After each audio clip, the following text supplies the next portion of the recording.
What if I told you that the greatest form of economic control in history doesn't look like control at all? There are no iron shackles, no armed guards, no visible chains. Instead, there's liquidity, stimulus, quantitative easing, emergency lending, rescue packages, and every time the system shakes, trillions appear out of nowhere. We're told it's necessary. We're told it's stabilizing. We're told it protects jobs, homes, and the future. But here's the mystery no one wants to confront. If money can be created infinitely, why does everything feel increasingly unaffordable?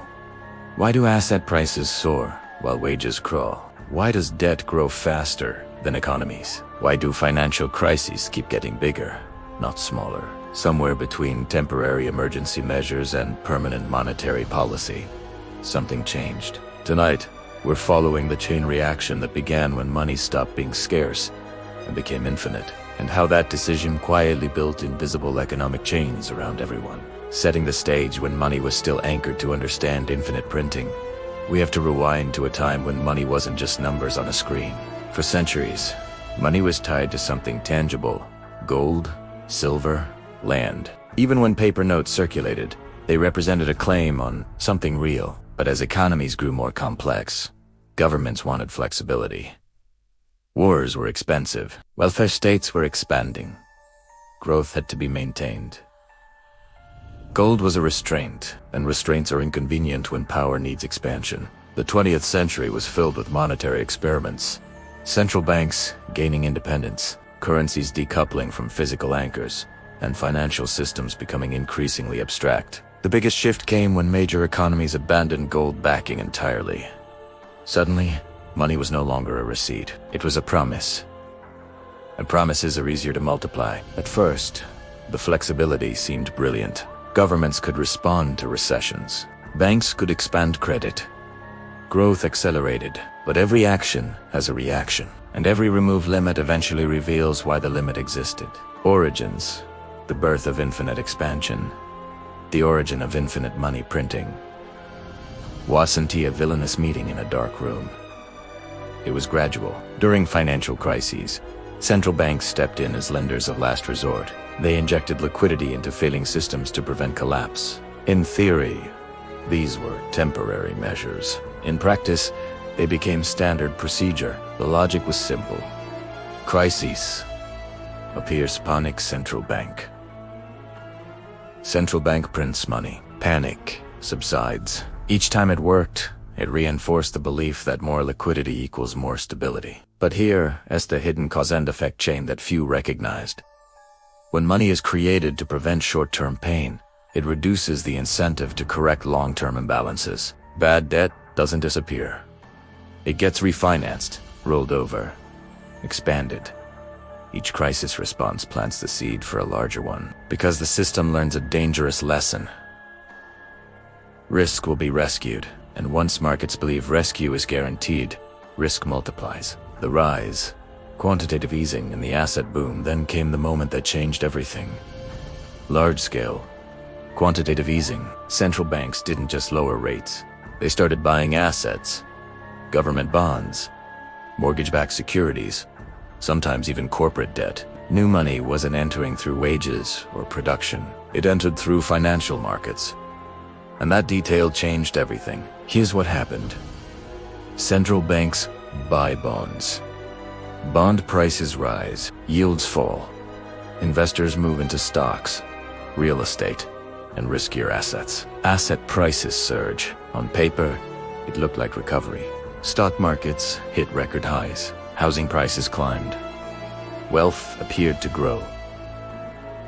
But who owned those assets? Mostly the wealthy. Meanwhile, wages didn't grow at the same speed as asset inflation. The result? A widening gap. Not because someone explicitly ordered it, but because the mechanism of money creation favored assets over labor. This is where the invisible chains began tightening. When money inflates asset prices faster than incomes, participation in the system requires debt. To buy a home, debt. To start a business, debt.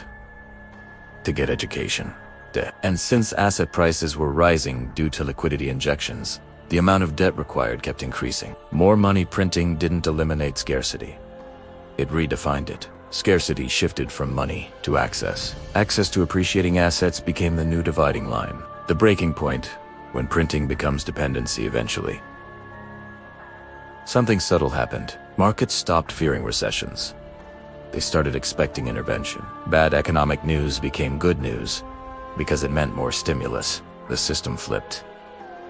Instead of productivity driving growth, liquidity did. Instead of savings funding investment, central bank balance sheets did. This created a structural dependency. Governments ran larger deficits.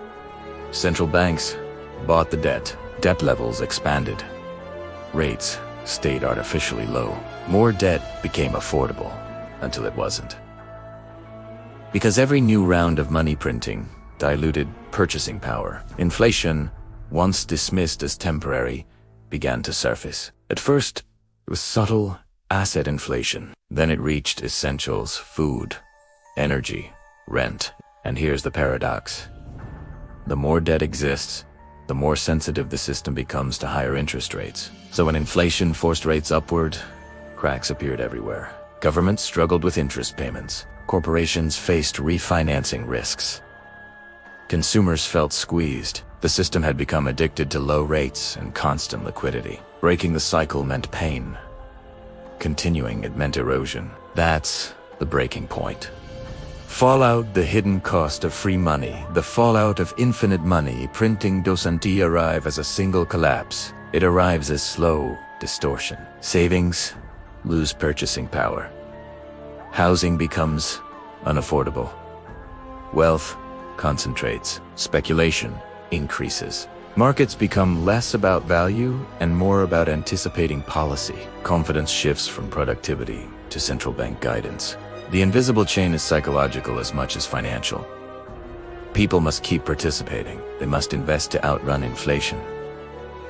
They must borrow before rates rise. They must enter markets they barely understand.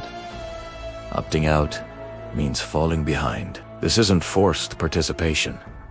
It's engineered necessity. And here's the most unsettling part. The system can't easily reverse. Because if liquidity is withdrawn too quickly, asset prices fall. And when asset prices fall in a debt-heavy system, defaults rise. Defaults threaten banks. Banks threaten credit flow. Credit flow threatens economic activity. So the printing returns and the cycle tightens.